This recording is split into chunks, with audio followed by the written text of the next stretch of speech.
Emma Watson est tombée amoureuse de l'un des héros d'Harry Potter, alors que TF1 diffuse ce soir la deuxième partie des Reliques de la Mort, le dernier film. Elle en disait davantage à l'occasion des 20 ans de la saga, fin 2021. Ça y est, après avoir diffusé pendant plusieurs semaines les 7 premiers films d'Harry Potter, TF1 propose ce mardi soir à ses téléspectateurs le clou du spectacle avec la programmation de la deuxième partie des Reliques de la Mort, qui vient conclure cette saga. On le sait, Emma Watson a joué l'un des rôles principaux de celle-ci, celui d'Hermione. Formant notamment un trio iconique avec Daniel Radcliffe, Harry Potter, et Rupert Grint, Ron Weasley. Mais de l'autre côté des caméras, CST avec une autre figure importante de la saga qu'elle a créé des liens forts, Tom Felton, alias Drago Malfoy, le rival d'Harry Potter.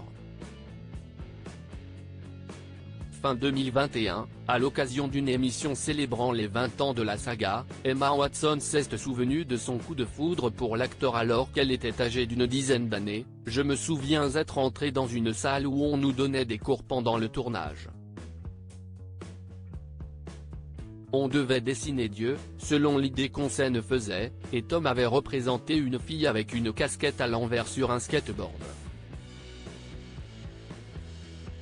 Et je ne sais pas comment le dire autrement, je suis juste tombée amoureuse de lui. » Emma Watson et Tom Felton en couple?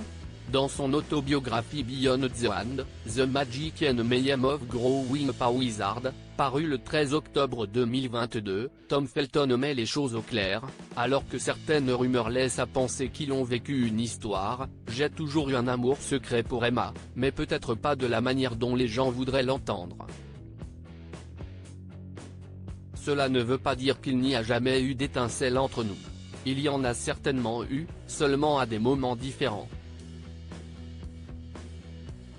Il reconnaît toutefois avoir lui aussi ressenti des choses très fortes pour elle. Selon ces rumeurs, il y avait plus dans notre relation, que ce que nous laissions croire. J'ai nié que je l'aimais de cette façon, mais la vérité était différente. Ma copine de l'époque a tout de suite su qu'il y avait un non-dit entre nous. Je me souviens d'avoir utilisé la vieille phrase familière « je l'aimais comme une sœur ». Mais il y avait plus que cela. Un livre dans lequel l'acteur se confie également sur son alcoolisme, qu'il est parvenu à vaincre.